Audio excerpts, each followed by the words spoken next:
It was supposed to be just another Saturday, the kind where the quiet wraps around the house like a familiar, comforting blanket. But something inside me was restless. Dust had gathered on shelves that hadn't been touched in ages, and the weight of time in this place felt stifling. It nudged me toward one of the spaces I usually avoided, the old attic. Maybe today I'd finally clear out the boxes that had been up there forever. How long had they been sitting there? Years, I'd guess. It almost felt like I was unearthing a past life. Most of it was just memories, trinkets, and things that were too sentimental to part with. I had barely started digging through one of the bigger boxes when my fingers brushed against something smooth and worn, covered in a thin layer of dust. When I pulled it out, it was a small silver-framed picture of me and my late husband. His smile with his arm around my shoulders hit me like a wave. A familiar, aching warmth spread through me, taking me back to that day so many years ago when he'd given me that frame as a gift.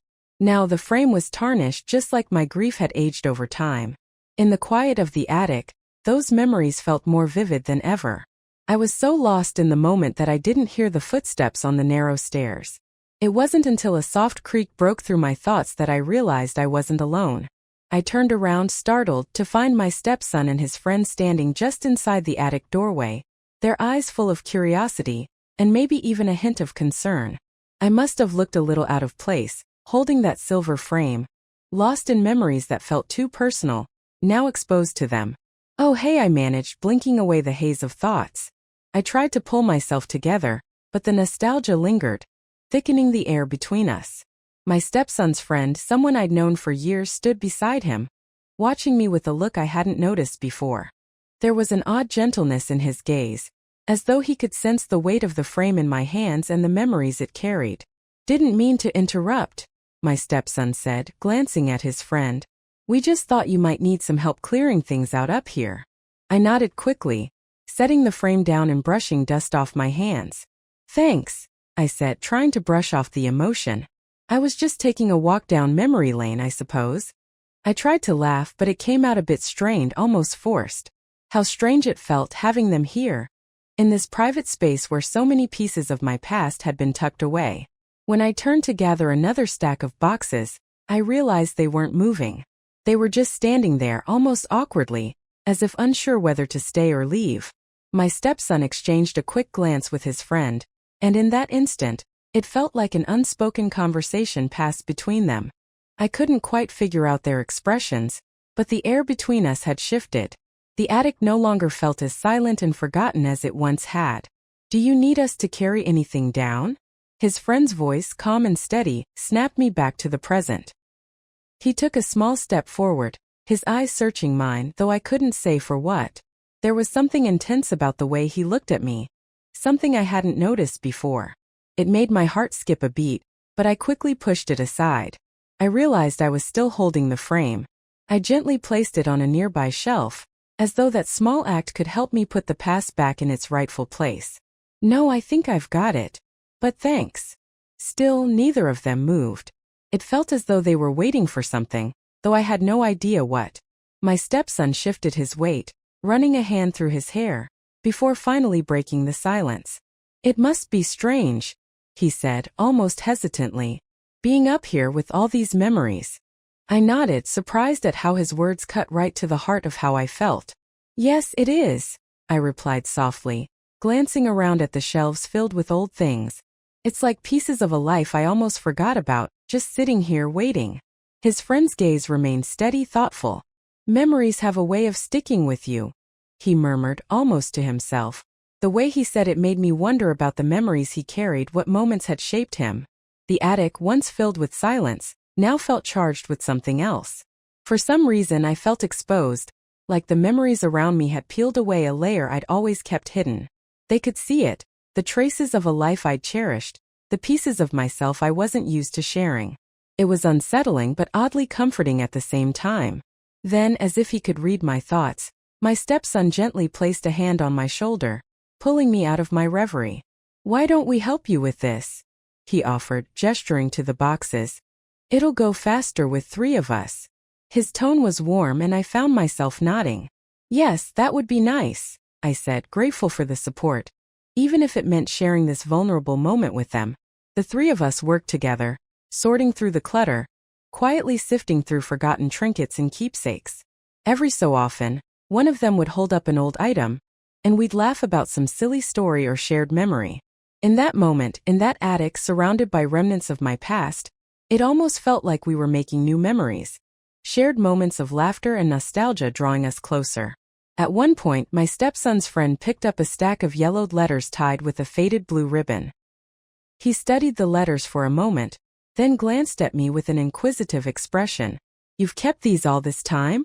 I smiled, feeling a bit embarrassed. "They're letters from my husband," I explained, a wave of emotion catching me off guard. "He wrote to me when we were first dating." There was a brief pause and his gaze softened, a silent connection passing between us. But before I could fully absorb it, my stepson appeared beside me, lightening the mood with a playful comment about the old trinkets piling up in the corner. We all laughed, and the moment slipped away, but I couldn't shake the feeling that something had subtly shifted in the air between us as we finished packing up the last of the boxes. I felt an odd sense of closure, as if I had finally come to terms with the memories I'd kept tucked away for so long. The attic, once heavy with the weight of the past, seemed lighter now, less burdened by the ghosts of old days. But just as we were about to head downstairs, I caught one last glance from my stepson's friend, his eyes holding a question I wasn't sure I was ready to answer. We made our way down the creaky stairs, leaving the attic and all its memories behind. Yet as I walked away, I couldn't shake the feeling that something had changed that day, something I couldn't quite define. The next morning, as I sat on the back patio, sipping coffee and enjoying the rare peace, I heard footsteps approaching. It was my stepson and his friend, who had stayed the night after helping clear the attic. They looked relaxed, like two guys enjoying a weekend morning, but I could still feel the quiet tension lingering between us from the day before. It was as if the attic, with all its memories, had somehow woven a connection between us that none of us fully understood. "Mind if we join you?" my stepson asked, gesturing to the empty chairs around the table. I nodded, waving them over, and they both took a seat. The three of us settled in quietly, sipping our coffee, letting the warmth of the sun wash over us. It was a peaceful silence, broken only by the distant chirping of birds and the gentle rustle of leaves. But beneath it all, something still felt tense, like we were all sidestepping the weight of the previous day. Suddenly, my stepson cleared his throat, glancing at his friend before turning back to me. "I was thinking," he began cautiously, "about what you said yesterday, about how memories linger." I nodded, watching him intently. I hadn't expected him to bring it up, but there was a seriousness in his expression that made me listen closely. "Yeah," I replied softly. "Some memories stick with you, even when you think you've let them go." His friend leaned forward, his gaze unwavering and thoughtful. "Especially when they're tied to someone you loved," he added quietly, almost to himself. "It's like they never really leave. They just stay in the background, waiting for the right moment to come back." I looked at him, surprised by the depth of his words. He wasn't usually the type to open up like this, but there was a certain weight to his voice that made me wonder what he'd experienced. It felt like we shared a moment of understanding, something deeper than just casual sympathy. "Did you know him well?" I asked, my voice barely above a whisper. I wasn't sure why I asked, but something in his expression made me curious. He shrugged, a faint, almost shy smile tugging at his lips. "I met him a few times. He was a good man, kind. I always thought he was lucky to have you." His words took me by surprise, stirring feelings I had tried to keep buried. It was a simple statement, yet the sincerity in his voice made my heart flutter, just a little. I managed a small smile, trying to push down the warmth creeping up my cheeks. "He was lucky to have you too," my stepson chimed in, breaking the silence with a playful grin. He looked at his friend, then back at me, his smile growing wider.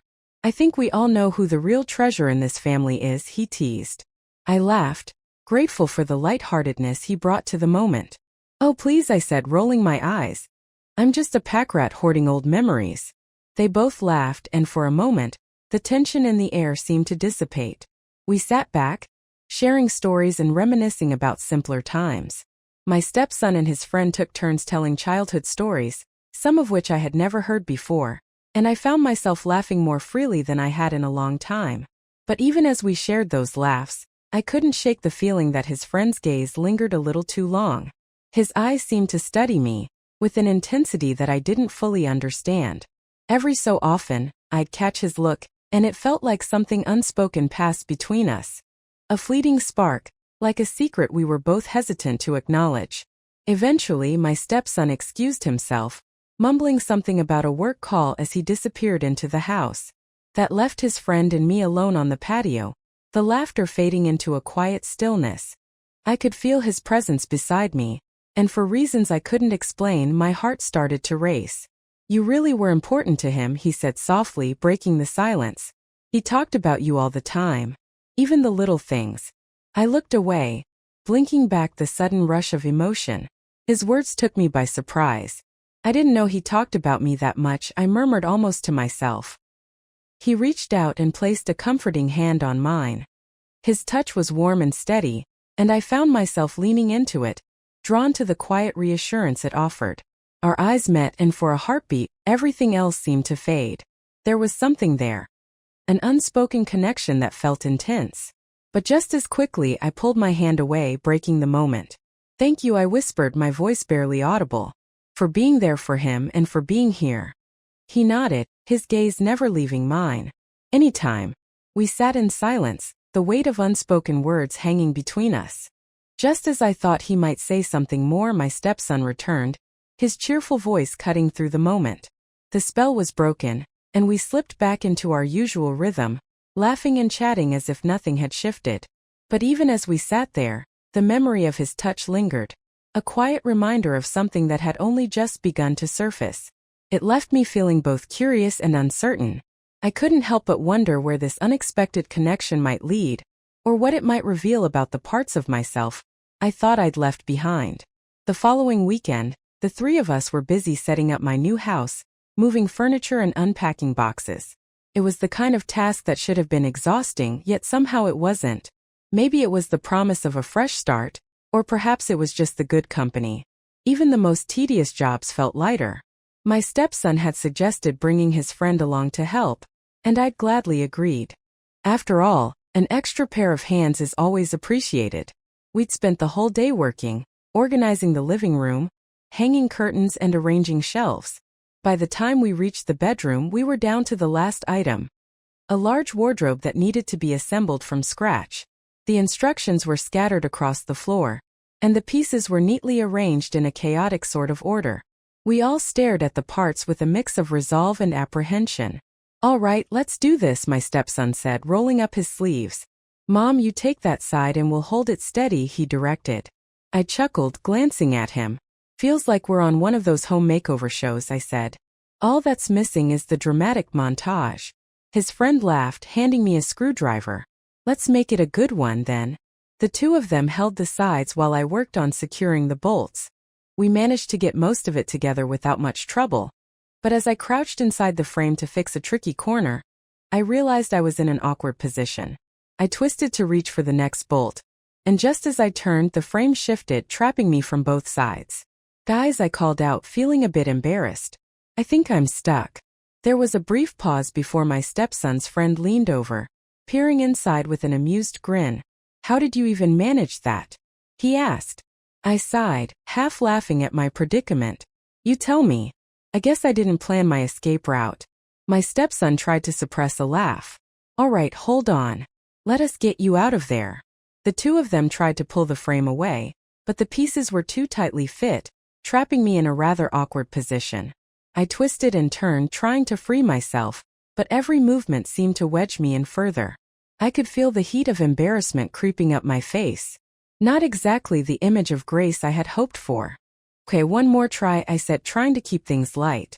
"Maybe if you both pull from that side." They each grabbed a side and tugged gently, and I could feel the frame start to loosen just a little. My stepson signaled to his friend, and with a coordinated effort, they pulled harder. Finally, with a sudden jolt, the frame came free, and I nearly stumbled forward, straight into my stepson's friend's arms. "Whoa, easy there," he said, his voice calm as he steadied me with both hands. For a moment, I was so close to him that I could see the flecks of color in his eyes and feel the warmth of his hands on my shoulders. I caught my breath, suddenly aware of how close we were, of how his gaze lingered on mine. Just a second too long. Thanks, I managed to say, my voice barely a whisper. I quickly straightened up, brushing off my clothes and hoping he hadn't noticed the flush in my cheeks. But when I looked back, he was smiling at me with a small, knowing smile, one that seemed to carry something unspoken. My stepson, seemingly oblivious, let out a relieved laugh. See, we make a good team, he said, patting his friend on the back. One wardrobe down, a million boxes to go, he joked. I laughed, grateful for the interruption. We moved on to the next tasks, unpacking more boxes, but my mind kept drifting back to that brief moment with the wardrobe. The way his hands had steadied me, the unspoken understanding in his eyes. As the day wore on, we continued setting up the house, moving from room to room, tackling different tasks. But every time I crossed paths with my stepson's friend, I felt that spark of tension again, that quiet connection I couldn't explain. It was as though we both sensed it but weren't ready to acknowledge it. When we finally called it a day, we gathered in the kitchen, laughing over takeout containers spread out on the countertop. The house felt more like a home now, and as I looked around at the neatly organized shelves and carefully arranged furniture, I felt a sense of pride in what we'd accomplished. You know, I couldn't have done this without you guys, I said, glancing from my stepson to his friend. Thank you. Really? My stepson shrugged, brushing off my gratitude with a grin. No problem, Mom. That's what family's for. His friend gave me a warm look. Anytime. You know where to find us. There was a pause just long enough for our eyes to meet, and in that moment, I felt that familiar spark again. That unspoken connection, deeper than words. My stepson turned away, busy clearing the trash, leaving his friend and me alone for a brief moment. About earlier, he murmured, his voice low enough that only I could hear. You okay? Yes, I whispered back, my voice filled with gratitude. Thanks for catching me. He nodded, a small smile playing on his lips, as though he understood that my words carried more weight than they seemed. The house was finally coming together. The last of the boxes had been emptied, the furniture arranged, and the place was starting to feel like home. We had spent hours setting things up, and now as evening fell, the weight of the long day settled in. I suggested we unwind, maybe watch a movie, or just sit outside and enjoy the calm after all this work. My stepson eagerly agreed, mentioning a movie he'd been wanting to see. His friend gave a quick nod, glancing at me with an easy smile.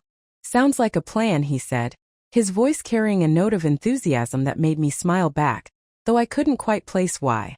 We settled into the living room, dimming the lights as my stepson picked out a movie.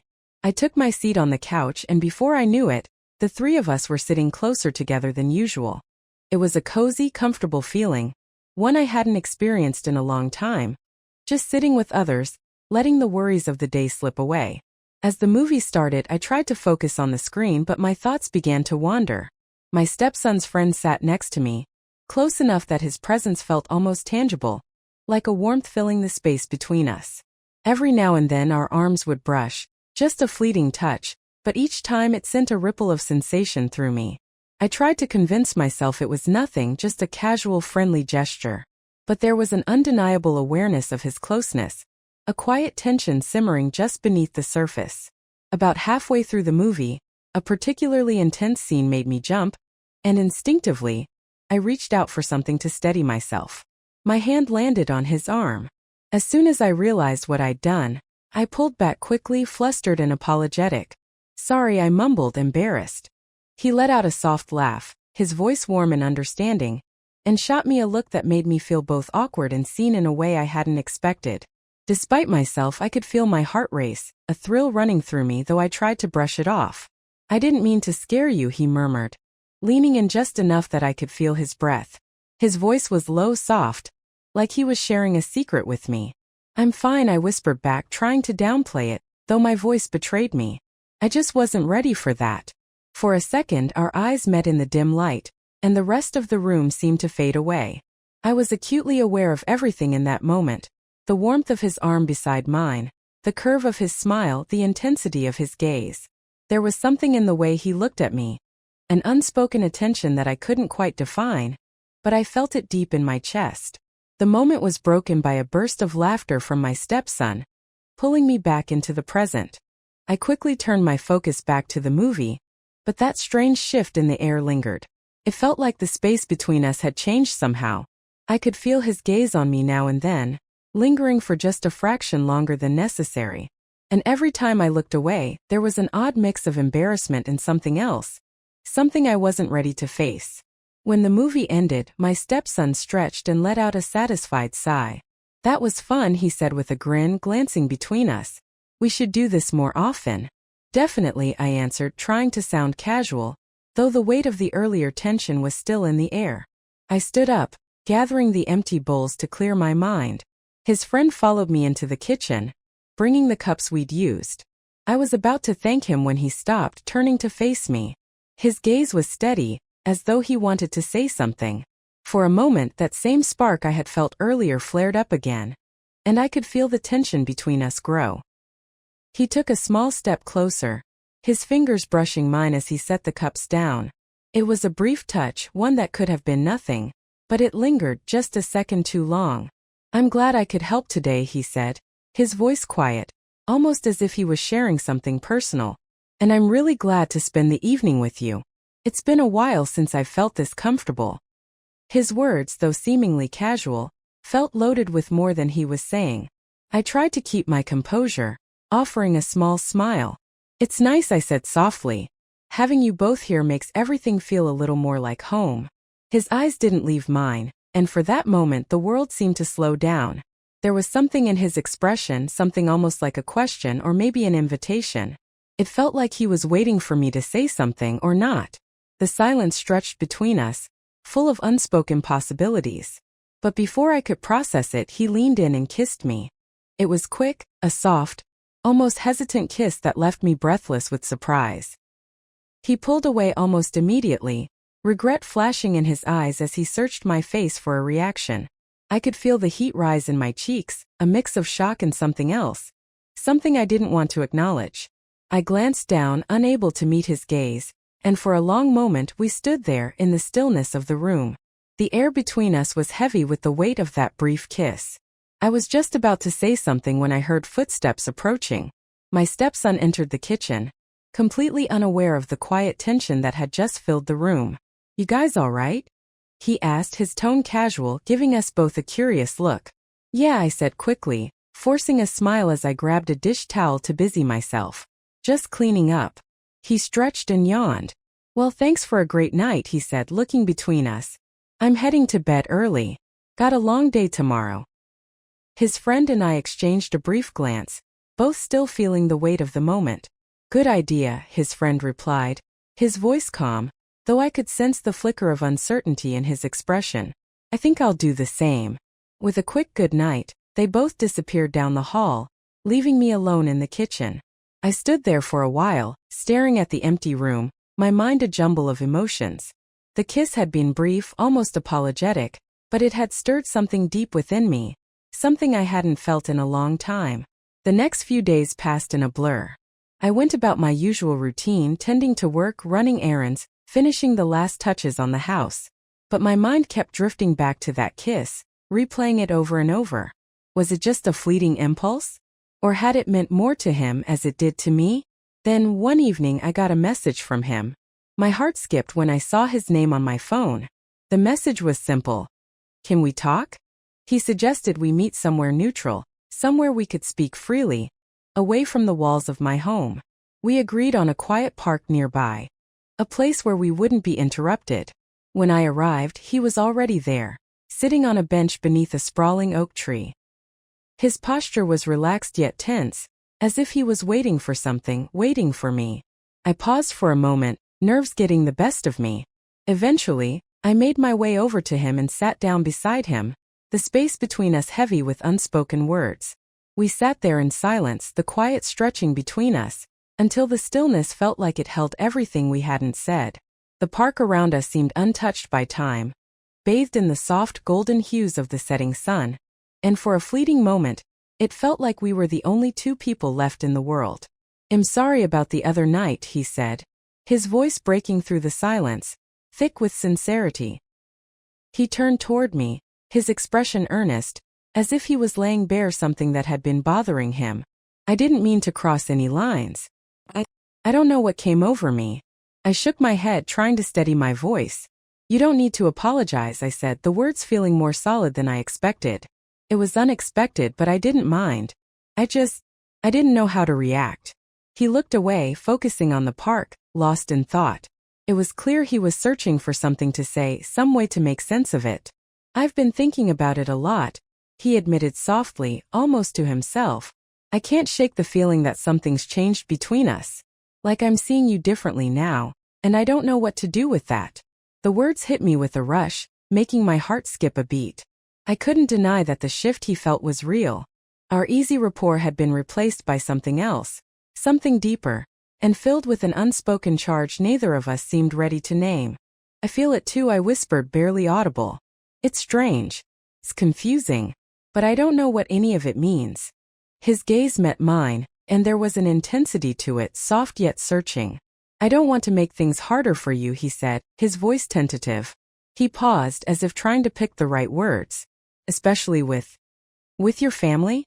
He hesitated, then added, with him. I understood exactly what he meant. The weight of his words was heavy, and the last thing I wanted was to add unnecessary complications to our already complex relationships. I know, I replied quietly. This could change everything, and I don't want that. Especially with my stepson. We lapsed into silence again, both of us lost in thought, the air around us thick with the understanding of what could never be spoken. The sounds of the park filled the space. Children's laughter, leaves rustling in the wind, the gentle chirping of birds as dusk began to settle. I could feel the warmth of his hand close to mine on the bench, almost within reach, and before I knew it I couldn't stop myself. I reached out, letting my fingers brush against his. He looked down at our hands, then up at me, a flicker of surprise crossing his features. There was something else there too, something I couldn't fully grasp. What are we doing? He asked, his voice low, almost to himself. The vulnerability in his tone made something inside me tighten, and for a brief moment, I wondered the same thing. I don't know, I answered softly, feeling a swirl of confusion and longing. But I can't seem to let it go. He exhaled slowly, a sound filled with both relief and frustration, and then, almost as if he'd made a decision, he turned his hand to hold mine properly. We stayed like that, hands entwined, neither of us making a move to break the contact. For that moment the world outside seemed to fade, and all that existed was the fragile, unspoken connection between us. Finally he pulled his hand away, the weight of it suddenly too much. We have to be careful, he said, his voice gentle but firm. I don't want to hurt anyone, least of all him. I nodded, my mind spinning. You're right, I said, though the words felt hollow in my mouth. We should keep our distance. For everyone's sake. We sat there, both of us knowing that what we'd agreed to was the sensible choice, the responsible choice. But responsibility felt distant, almost irrelevant when faced with the raw tension still between us. As the sun dipped lower, casting a warm glow across the park, I realized just how hard it was to let go of this moment. The idea of walking away, of returning to that polite distance between us, felt almost unbearable. But deep down I knew he was right. We couldn't risk complicating things any further, couldn't afford to hurt anyone. He seemed to read my thoughts, his small smile sad but understanding. It's hard, isn't it? He said quietly, his voice filled with a knowing sadness. Wanting something you know you shouldn't. I looked down, fighting the urge to reach for him again. Yes, I murmured, my heart heavy. It is. He stood slowly, as if unsure he was ready to leave just yet. I looked up at him, feeling a complex mix of gratitude and yearning, emotions I didn't dare speak aloud. Thank you, I whispered, the words barely escaping me. He nodded, his expression mirroring mine, a quiet sadness in his eyes. Take care of yourself, he said, his tone soft. Then, without another word, he turned and walked away, leaving me alone with the weight of everything we hadn't said. I sat on the bench, the silence around me suddenly louder, the stillness pressing in on me. Watching him walk away felt like I was letting something precious slip away. A small part of me knew this was the right choice, that walking away was the responsible thing to do, but another part of me ached with the loss of it. The stars began to appear as the night deepened, tiny lights against the vast sky. I wondered if he was looking at them too, feeling the same conflicting emotions I was. Maybe one day circumstances would be different. Maybe in another time, another place we could explore this connection without fear. But for now, all I could do was sit with my thoughts and the memory of the moment we'd shared. Days passed, slipping into a steady routine, but everything felt slightly off, as if the world had shifted just a little. I tried to convince myself that leaving it behind was for the best, that the ache I felt was just the price of doing the right thing. Yet, each day that absence seemed to echo louder, a quiet pull I couldn't ignore. Then late one evening my phone buzzed. A message from him. My heart skipped when I saw his name on the screen. The words he'd typed made everything inside me stir. I can't forget that night. I keep wondering if maybe we shouldn't leave things like this. If we're meant to be more. I stared at the message, feeling the rush of emotions I'd tried to bury. I typed a quick reply, my hands trembling slightly, only to stop before I hit send. The uncertainty lingered. But in that moment I realized something. I didn't want to push these feelings aside.